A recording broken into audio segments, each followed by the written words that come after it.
Hey, what's up you guys? It's Dorothy and welcome back to my channel. If you're new here, thank you for stopping by. Don't forget to give this video a big thumbs up. Comment down below what you want to see in the future. Click that subscribe button and don't forget to turn on my post notifications. That way you get notified every single time I upload a video. That way you guys can never miss a video of whatever book we are on. We are reading Good Girl, Bad Blood by Holly Jackson, and we are 17 chapters away from the finale of the book being the end. We are on chapter 27 right now, and oh my goodness, we need to keep on going, so we're gonna get right into it. This video may contain sensitive topics and foul language. If you do not wish to continue, please click off of the video now. You have been warned. Thursday, 6 days missing, chapter 27. A yawn split Pip's face as she stared down at the toast in front of her. Not hungry? Why are you so tired this morning? Her mom asked, watching her over a mug of coffee. Pip shrugged, flicking the toast around her plate. Josh was sitting opposite her, humming as he shoveled Cocoa Puffs in his mouth, swinging his legs under the table and kicking her accidentally on purpose. She didn't react, pulling her knees up to sit cross-legged on the chair instead. The radio was on in the background, turned to WNPR. As always, a song was just ending, the host talking over the fading drums. Are you taking too much on with this Jamie thing? Her mom said. It's not a thing, Mom, Pip said, and she could feel herself growing irritable, wearing it a layer beneath her skin, warm and unstable. It's his life. I can be tired for that. Okay, her mom said, taking the empty bowl away from Josh. I'm allowed to worry about you. Pip wished she wouldn't. She didn't need anyone's worry. Jamie did. A text lit up Pip's phone from Robbie, just leaving for court to wait for deliberation. How are you? Pip stood and scooped up her phone, grabbing her plate with the other hand and sliding the toast into the trash. She felt her mom's eyes on her. Not hungry yet, she explained. I'll take a cereal bar to school. She had taken only a few steps down the hall when her mom called her back. I'm just going to the bathroom, she replied. Pip, get in here now, her mom shouted, and it was a real shout and sound Pip rarely heard from her mom, rough and panicked. Pip felt instantly cold, all feeling draining from her face. She spun back, socks sliding on the oak floor as she sprinted into the kitchen. What? She said quickly, eyes darting from a confused-looking Josh to her mom, who was reaching over the radio, turning up the volume. Listen, she said. A dog walker discovered the body at 6 a.m. yesterday morning in the trees beside I-95 between Fairview and Stamford. Officers say are still at the scene. The deceased is as yet unidentified, but has been described as a white male in his early 20s. The cause of death is currently unknown. A spokesperson for Fairview Police Department has said, no. The word must have come from Pip, but she didn't remember saying it, didn't remember moving her lips, nor the scrape of the word against her narrowing throat. No. She didn't feel anything except numb, her feet a solid weight sinking into the ground, her hands detaching from her finger by finger. P-I-P. Everything around her moved too slowly, like the room was floating, because it was right there with her in her eye in panic. Pip! Everything snapped back into focus, into time, and she could hear her heart beating in her ears. She looked up at her mom, who mirrored back her terrified eyes. Go, her mom said, hurrying over and turning Pip by the shoulders. Go, I'll call the school and tell them you'll be late. Up next, one of my favorite songs from the 80s, we have Sweet Dreams. He can't be. Go, her mom said, pushing her down the hall, just as Pip's phone started buzzing with an incoming call from Connor. It was Connor who opened the door. His eyes rubbed red, twitched to his upper lip. Pip stepped inside without a word. She gripped his arm above the elbow for a long, silent second, and then she let go, saying, Where's your mom? Here. His voice was just a croak, and he led Pip into the cold living room. The daylight was wrong in here, too harsh, too bright, too alive, and Joanna was huddled against it, wrapped in an old blanket on the sofa, her face buried in a tissue.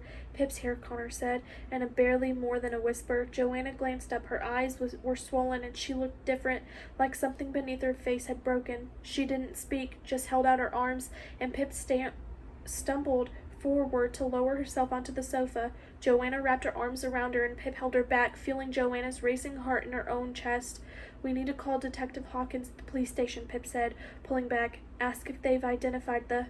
Arthur's on the phone with them now. Joanna shuffled over to clear space between them for Connor. And once Connor had settled, his leg pressing into hers, Pip could hear the sound of Arthur's voice growing louder as he left the kitchen and walked toward them. Yes, he said, entering the room with the phone to his ears, blinking, and the gaze settled on Pip. His face looked gray, mouth in tense line. Jamie Reynolds. No, Reynolds with an R. Yes. Case number? His eyes darted to Joanna. She began to push herself up from the sofa, but Pip cut in. 490, she said. Arthur repeated the numbers after her into the phone. 015293. Arthur nodded at her. Yes, missing since last Friday night. He chewed his thumb. The body found by I-95. Do you know who it is yet? No, don't put me on hold again. He leaned against the door, closing it and resting his head against one finger, pushing his skin into folds, waiting and waiting. It was the worst wait Pip had ever had in her life. Her chest was so tight she had to force the air through and out her nose, and with every breath she thought she might be sick, swallowing down the bile. Please, she just kept thinking. No idea who she was thinking it to, just someone, anyone. Please, don't let it be Jamie, please. She promised Connor. She promised she'd find his brother. She promised she'd save him. Please, not him. Her eyes slipped from Arthur's back to Connor beside her. Should I be here? She mouthed. But Connor nodded and took her hand, their palms clammy, sticking together. Pip saw him take his mother's hand too on the other side, waiting. Arthur's eyes were closed, the fingers on his free hand pressing in his eyelids so hard it must have hurt, his chest rising in stuttering movements, waiting until, yes, Arthur said, his eyes staying open.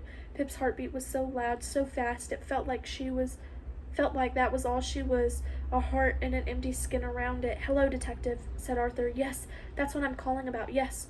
Connor gripped Pip's hand even tighter, crushing her bones together. Yes, I understand, so is... Arthur's hand was shaking at his side. Yes, I understand that. He went quiet, listening to the other end of the phone, and then his face dropped, cracked in two. He doubled forward, the phone going limp in his fingers, other hand to his face as he bawled into it, a high, inhuman sound that racked his entire body. Connor's hand went slack against Pip's, his jaw falling open. Arthur straightened up, tears spilling down into his bearded mouth. It's not Jamie, he said. What? Joanna stood up, clutching her face. It's not Jamie, Arthur said again, choking on a sob, putting his phone down. It's someone else. His family just identified him. It's not Jamie. It's not Jamie, Joanna said, like she didn't dare believe it. It's not him, Arthur said, staggering forward to pull her to him, crying down into her hair. It's not our boy, not Jamie. Connor unstuck from Pip, his cheeks flushed and tears streaked, and he folded himself into his parents. They held each other, and they cried, and it was a cry of relief and grief and confusion. They'd lost him for a while, for a few minutes in their heads, and in hers, Jamie Reynolds had been dead. But it wasn't him. Pip held the sleeve of her shirt to her eyes, tears falling hot, soaking into the fabric. Thank you, she thought to the invisible person in her head. Thank you. They had another chance. She had one last chance. File name, A Good Girl's Guide to Murder, Season 2, interview with Arthur Reynolds. Wave. Okay, recording. Are you okay? Yes, I'm ready. So why didn't you want to be interviewed or involved before? Honestly, I was angry. In my head, I was convinced Jamie had run away again, and he knows how worried we were the first time he did that. I didn't want to indulge Joanna and Connor's idea that Jamie was really missing because I didn't think he was. I didn't want to believe something was wrong. Seems I preferred to be angry at Jamie instead, but I was wrong. I think it's been too long, and if he was out there, Jamie would have heard about your podcast by now. He would have come home if he could. And why did you think Jamie had run off again? Is it because you had a big argument right before the memorial? Yes, I don't want to argue with him. I just want what's best for him. I want to push him to make smart decisions for his life, to do something that he loves. I know he's capable of that, but he seems stuck the past few years. Maybe I go about it the wrong way. I just don't know how to help him. And what were you arguing about last Friday? It had been simmering for a while. He recently asked if he could borrow a lot of money, and I don't know. He said that something that just set me off about money and responsibility and finding a career. Jamie didn't want to hear it. When did he ask you to borrow money? Oh, Joanna was out at tennis, so it must have been Tuesday. Yes, Tuesday, April 7th. Did Jamie say what he wanted the money for? No, that's the thing. He wouldn't tell me, just that it was really important. So of course I told him no. It was a ridiculous amount. If you don't mind me asking, how much did Jamie want to borrow? $900. $900. Excuse me. Yes, 900 exactly. Yes? Why? What's wrong? It's just, I've heard that exact figure recently about someone else, a guy named Luke Eaton. He mentioned losing $900 this week, and I think he's involved in You know what? I'll look into it. So after you left Bobby's Bar and Grill Friday night, what time did you get home? I don't remember looking at the time specifically, but it was definitely before 11:30, maybe around 20 past. And the house was empty, right? You didn't see Jamie? No, I was alone. I went to bed, but I heard Connor get in later. And there's no way Jamie could have snuck in before then, like just after you got back. Not possible. I was sitting here in the living room for a while. I would have heard the front door. I believe Jamie came back here for his hoodie and the knife, so he must have arrived and left again before you got home. Do you know anything about the knife? No, I didn't even know it was missing until Joanna told me. So where were you all last weekend when Jamie was first missing? Connor mentioned you weren't at home much. I was out driving looking for him. I thought I'd find him somewhere just blowing off steam and that I could talk to him, fix things, get him to come home, but he wasn't anywhere. Are you okay, Mr. Reynolds? No. I'm terrified. Terrified that the last thing I did was argue with my son. The last words I said to him were in anger. I never told him I loved him, and I'm scared I'll never get the chance again. Jamie came to me and asked me for help, and I sent him away.